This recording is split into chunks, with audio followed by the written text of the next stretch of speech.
आप खाली एक काम करो, बैंक में जाओ और ये जो 100 रुपए का नोट ले जाओ, उसकी फोटोकॉपी लगा दो और एक सिंपल एप्लीकेशन लिखो, कुछ नहीं, उसकी फोटोकॉपी करवा लेना, जो एप्लीकेशन लिखो ताकि रिसीविंग ले लो। उस पे लिखना है टू द गवर्नर आरबीआई, और या फिर इशूइंग ब्रांच के नाम पे कर दो, या फिर गवर्नर के नाम पे लिख दो। उसको बोलो कि मेरे पास ये बैंक नोट है 100 रुपए का, और मैं इसके बदले में अपना रुपया लेना चाहता हूं। तो जो भारत के संविधान के हिसाब से और आरबीआई के मानकों के हिसाब से जो मेरा मानक है रुपया, मुझे मेरा मानक रुपया मुझे दे दो। मैं इस 100 रुपए के बदले में 20 रुपए 50 रुपए के नोट नहीं चाहता, मैं सिक्के नहीं चाहता, मुझे रुपया चाहिए, और वो मुझे आप महीने भीतर में जो है या जब भी मतलब मुझे दे दो। इतना तो आप कर सकते हैं। बिल्कुल कर सकते हैं। हमें सिर्फ फोटोकॉपी लगानी है। पहली बात तो बैंक मैनेजर उस चिट्ठी को ले ले तो बता देना। फिर आप अगर 8-10 लोग 20 लोग चले गए वहां बैंक में, बोलो कि लेना पड़ेगा, पुलिस को बुला लो कि ले नहीं रहा, एप्लीकेशन नहीं ले रहा, आपने एप्लीकेशन लेकर के उस पर साइन करवा लो, उसकी रिसीविंग करवा लो। फिर देखो वो आपको क्या देता है। अगर वो महीने में आपको रुपया ना दे तो उसका 100 रुपए का जो चेक है वो बाउंस हो गया। 138 का मुकदमा करो बैंक के ऊपर, ये रुपया नहीं दे रहा, मेरा प्रॉमिस किया हुआ है, क्योंकि इस पर लिखा हुआ है प्रॉमिस। वो जो चेक होता है ना हमारा, हमारे ऊपर वो 138 का केस लगाता है ना बैंक, अरे आप क्यों नहीं लगा रहे हो मैनेजर के ऊपर, आप क्यों नहीं लगा रहे हो बैंक के ऊपर? असल में वो फ्रॉड है, असल में उन्होंने आपको नकली पर्चियां पकड़ाई हुई हैं।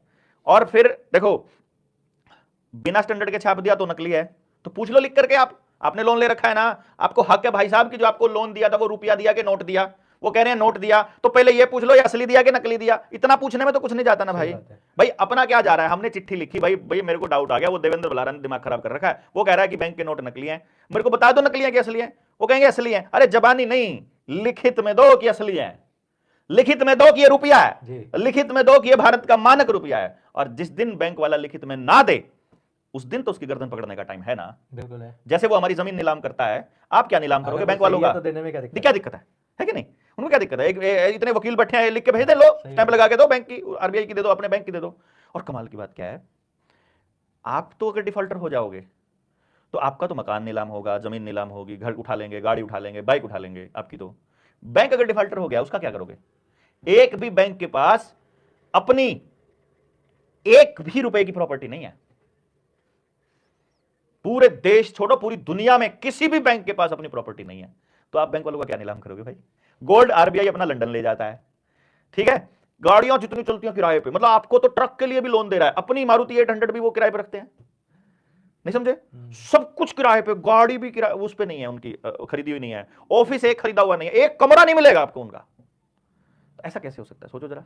क्योंकि उनको पता है कि किसी दिन कोई समझने वाला आदमी आ गया मार्केट में और उसने समझ गाली में खड़ा होकर बोलना शुरू कर दिया कि ये फ्रॉड फ्रॉड फ्रॉड, जैसे होता है ना। चोर का क्या होता है मालूम है?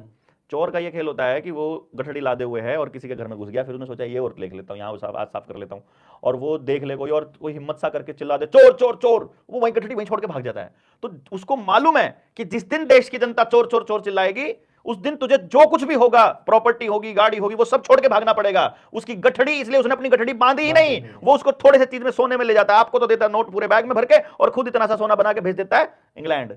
आपका उसका आरबीआई का यहां एक सिंगल कुछ नहीं रखा है। कितना पड़ा है? सारा 800 टन पड़ा था, 201 टन अब मंगाया है। वो भी इसलिए मंगाया क्योंकि क्राइसिस आना है, उसके ऊपर लंबी वीडियो बनाऊंगा मैं 1 घंटे की, कि क्राइसिस लाने से पहले ये गोल्ड लेके आया जाता है। ये पूरा का पूरा गेम प्लान का हिस्सा है। कोई लोग इसको सोच रहे हैं कि आरबीआई से गोल्ड मंगा के इन्होंने अपनी ताकत दिखा दी, प्योर ड्रामा है।